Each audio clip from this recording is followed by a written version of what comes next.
I sat down with George Switzer thinking we'd talk about Queen Ann Ravioli Factory, 50 years running in Bensonhurst, Brooklyn. Him and his father-in-law's ravioli, handmade, same corner since 1972. Turns out that might be the least interesting thing about him. What I got instead was a guy who spent his childhood running from cops on a Brooklyn corner, then somehow became one himself. A guy who almost lost his father's house to a stranger with a forged lease and a straight face. A guy who once helped his friend Sonny refill Sonny's father's liquor cabinet with iced tea and water and nearly got away with it. George doesn't perform his stories. He just tells them. Flat, funny, completely unbothered. Yeah, well, better days are coming. And I hate to say it, but there'll be something else to worry about soon enough. That's just the way life is, I suppose. That's George. I sat there for 2 hours just enjoying the ride. We lost the second half of the recording, unfortunately. What follows is the first half. It stands on its own. This is George. My father passed away, which was October. He went like he wanted, at home, only in the hospital for the last few days. But then people tried to snatch the house in the estate, and it was a 5-month drama of someone in the house refusing to leave. Refusing to wait until, probate was over, thinking they were going to get something. I get there and the pictures that should be on the walls are already in a box. I did you a favor. I put the pictures in a box. And I says, my friend, not only am I going to take the box with the pictures, I'm going to take the wallpaper off the walls. I go, it's time for you to go. So then I had an eviction from out of left field. An associate produces a lease 30 days before my father died, $1 a month for a year, exclusive. He lives there. So we had to go now, take him to fraud court and such. And then they got nervous, or they recanted, and I took possession. It shouldn't have went that way. There was 15 witnesses. You're looking at signatures. My father would sign his name as if it was a 9.0 earthquake at 90. Some of these signatures are flowing, like right off the Declaration of Independence. It was a multi-bedroom home, and he occupied one bedroom of it. So legally, no one is looking to throw him out. I would have worked with him and maybe worked with him with first month, last month's rent to help him, But to think that you were getting it and make a remark to me, I don't know how you did it, George. I don't know how you did it. You got the house and the money. And I'm like, I don't even know who you are, except that I know who you are to my father. Right? Mm-hmm. There was no petitioning. My father did what my father did. The young man realized I didn't manipulate anything. It was unbelievable. He had threatened not to acknowledge me as the owner and tell the neighbors that I was a prowler and to expect me. So now I could go there with the deed in my hand, which I had. So I had the cops, believe it or not. I mean, at my age, it was embarrassing, but escort us at the home and then make sure that we got in and everything was okay. Just the agony of it all, in a sense. It was agonizing on anybody. So now, like I said, filing his taxes, the right thing to do. The accountant is working on that. And then that's it. I live down the block from a pizzeria called L&B, which is famous for like a square corner I love, and a spumoni. And it was started by the father for 3 sons that were in the military. And there was a pizzeria. The ice cream spumoni section, a second place, and a third spot was like a griddle, sausage and peppers, burgers, a burger basket to go, and a little restaurant. And he started this for them, and they've grown it to, it's pretty famous, and I love the corner square. I can remember being online. I've said this before, but you're online, and all of a sudden it coincides with the new pie getting dropped. Right? So now it's you, and I'm like, all right, I want the 4 corners. And then behind you, you'll hear, a collective sigh. Right. Everybody wants the corner. Like with me, I would never want the middle. For me, the middle, all sauce, right. That's something. It's the corner. I want that little bit of sauce, then I grab that burnt end. It's just, how you grew up, I suppose, This is around the time, too, when Latchkey Kids were becoming... the oddball thing would be, what are you doing with the key? Where's your mom? Now, my back door was always open until last one in at the end of the night. If you were turning on the TV at 8 o'clock to watch The Wonderful World of Disney, right, you locked the back door. But until everybody was in, the door was open in the back. But anyway, you got the key. Oh, yeah, my mother works. It went from coming home and there was your mother there and letting us in the house to do homework to later in life, when the mother wasn't there, the kid would come home and go right for the liquor cabinet. I know where my dad keeps the liquor. We had a friend where we were young, not that young, and not that innocent either. But the father never drank, I think it was a scotch. So we figured if we emptied the scotch bottle and filled it with iced tea, nobody would know. We did the same thing with the vodka. We didn't think he drank that, and we did it with water.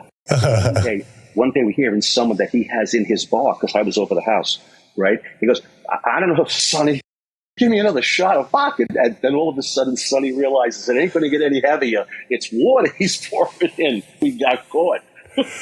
We got loaded. One day when I was in high school or junior high, I don't even remember, I was with my buddy.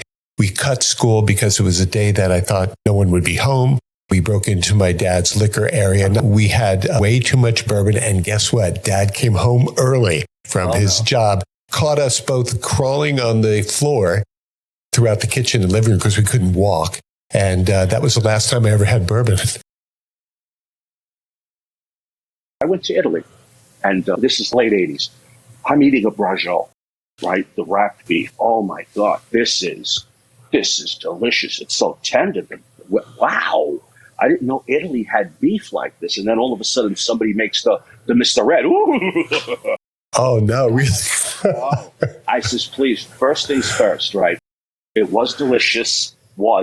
I'm not finishing it. And secondly, if you do that to me again, where you think it's funny that I'm eating something that I love, in a sense, like a horse, I would never, right? I would start first. I says, I'll just go out and I'll order out. Sorry. And I says, please. But it was delicious. I got to tell you, with a little cheese on top. It was delicious. But rabbit here, I tried. Here, a rabbit, I tried. It was not the same. The way the rabbit, I think, is growing out there, the water, the air, things like that, So we're in Germany. And I'm like, you know what? I said to some guy, I want a steak. I go, a nice big steak. He goes, where should I go? He goes, America. He goes, we don't farm beef. We don't raise cows for beef. We raise cows for milk. For dairy, Yeah, dairy. So there's no quality to it if you were to eat it as a steak. How do you like on the island with Larry Ellison as the owner? I was just questioning the gentleman that was driving us to the hotel. So this guy owns the island and everything on it, right? Yeah, sure. That's the island of Lanai that you're talking about. Yeah. Yeah. And it's interesting. It's sort of like a kingdom and a small town all at the same time. When I was there was only one stoplight on the entire island. You said a kingdom. I had said to the gentleman, I said, I hope you don't remind us off, but is this sort of like serf labor? You're provided with your surroundings, but you need to produce. And in that way, of course, you never get ahead. I thought to myself, suppose you want to have a growing family. Are you doing a disservice to your children? And maybe not. To not have them grow up on Lanai your whole life. You just see Lanai. I mean, maybe you go to the mainland or whatever. But, I don't know. Would it be a place to start a family and then continue to raise it there? Or I was thinking, when you're older and you already have children, to say to yourself, but I want to drive the loop. I want to drive the bus in the loop, Right, exactly. You think of things, and I like to, just get a feel from where I'm at. Everybody waving on the highway. You like that? Traffic, very nice, very communal. Tell me about what the transition was like going from, I guess, fairly regular guy to a cop in New York. I was the guy that you were the last one to think would become a cop. I spent all of my childhood running from the cops, and not that I was in any way doing any kind of thing wrong, except hanging out on a corner because there was nowhere to go. Getting a little loud, drinking beers, smoking some pot. And then here would come the cops skidding like Starsky and Hutch with the van. And it was always the same two from the local precinct. And everybody ran. And whoever they caught, they beat up. So you couldn't win, and no matter where you went, we preferred a corner where people might pass by with a car, where you might interact with other people. And then we had to go underground and go to, let's say, the elementary school, PS 248. I love it, right? We go hang out in the schoolyard area. So, that was really what we did. It was just harmless fun, but, cops had their job to do. It's just that these two cops really enjoyed it. These were the ones that on 4th of July, you got to take your fireworks, that's terrible. And then they're home, hey, everybody here, we got fireworks. Whatever they took from you, believe me, it never made it into no property vouchers office. So anyway, that's how I was. Then something my father did for me, a very nice thing. He spent $10 and applied for the police test. So I happened to be at Queen Ann. This is 1982 to 1985. I'm working there as a catch-all. I'm driving the truck in the end. So it was a lousy day. It was, and there was a big truck coming, and it was going to rain. And I was like, you know what? I'm supposed to take that test today. And I really wasn't. It really wasn't for me. I was going to bullshit. Yeah, I took it, whatever. But then looking at the trailer that was supposed to come, it says, I got to go take a test. So now I get to the high school. Now, if you can imagine, the high school is a tremendous square block. The line started one end of the high school, right, on the corner. It went up, around, and it ended where it began. So now I'm not waiting on that line to go there. And I hear my name, Georgie. A few guys in the front of the line. I looked at the people behind them. I says, you don't mind. It ain't like it's a concert. I'm getting a better seat, right? We're all just going to pile in. Nah, go ahead. So I'm in the first 10 people to get in, which is the only reason I stood. So I took the test. And then, I'm done, and I'm looking around, and everybody is, and I'm like, I screwed this up. I'm done too soon. Whatever. So you wait a month, and you get the envelope, and you're looking for the particular size. I think the small one is you failed, and the big one, you're in. So I get the letter, and it says that out of the 26,000 that took the test, now this was a try-test for city, transit, or housing. Out of the 26,000 that took the test, I was number 98. And I was like, what? 98? I go, there's that second of, wait a minute, 98? That's less than 100. So it turns out that housing took the first 100 high scorers. So anyway, I did well. I became a housing cop. I worked up in the projects in Spanish Harlem, Baruch, Walled, Reese houses from 85 to 90. And I enjoyed the camaraderie. I enjoyed the interaction with the neighborhood. I was not unfamiliar with the culture. Your father-in-law was the owner of Queen Anne and kind of turned it over to you as he started to age a little bit? Yeah.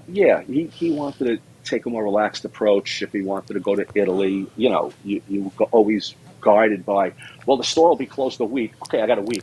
He wanted, more, right. relax. So, I took over the helm, and it was a big thing. It was 80-hour weeks, in the beginning, to try to, make more of it than it was, and now, of course, there's more mouths to feed in the sense that, there's a son-in-law now and your daughter, and then the children came along. So, there was a lot of late nights, early mornings, 7 days a week type of thing, So, but it paid off.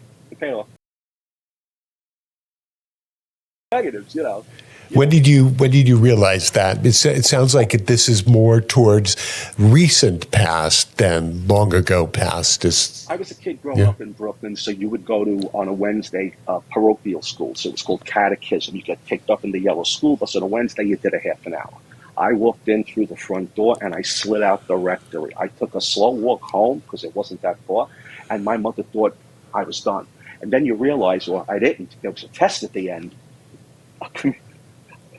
Confirmation. My mother goes, so when's confirmation? That catechism is over. And I says, what? She goes, confirmation. How come I don't get letters? Where's the... And then they realized I never went. So when I got married in 86, my wife wanted to, get married in the church and all. I had nothing against it. But now here I am, the guilt. So 86 is when it started. Well, she said, how am I going to get married in the church? I never met the sacrament of confirmation. Now, what, am I going to lie to the priest and say, yeah? Isn't that sort of defeating the whole purpose of this sacrament of matrimony in the church? I go, I can't do that. So I went back to the St. Mary's, and there was Sister Pat, a beautiful person who remembered me and my family. And I said, Sister Pat, I'm a cop now, and I don't have really set hours, right? But I have to make my confirmation. Can you help me? She goes, well, you're going to sit with me sporadically, and we're going to talk about what you know, and I'm going to see where you are.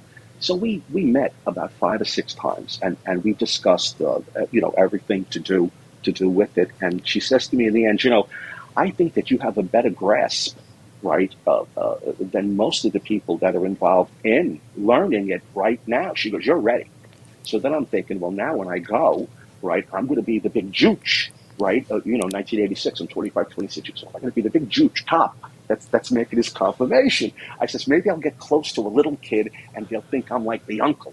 So, I thought if I stood next to a little kid, they'd think I'm the uncle and not the big jooch. But then when I actually went in to do it, it was a lot of new Americans that were doing it, trying to embrace it. So people of all different races and such and different ages. So, I made the confirmation and then we got married. Okay, Georgie, what do you want? And I would love lifesavers, and I would love the assortment where you got the one coconut and the one cherry inside the assortment flavor. Remember? A Bazooka Joe. Two for a penny. What are you getting two for a penny now? When I'm dead, each kid will get a penny from 2026. 1 penny each is what you're getting when I'm dead. So anyway, thank you for having me, and I appreciate, you spending the time with me. I do appreciate it. Aloha and mahalo aloha for having me on the show.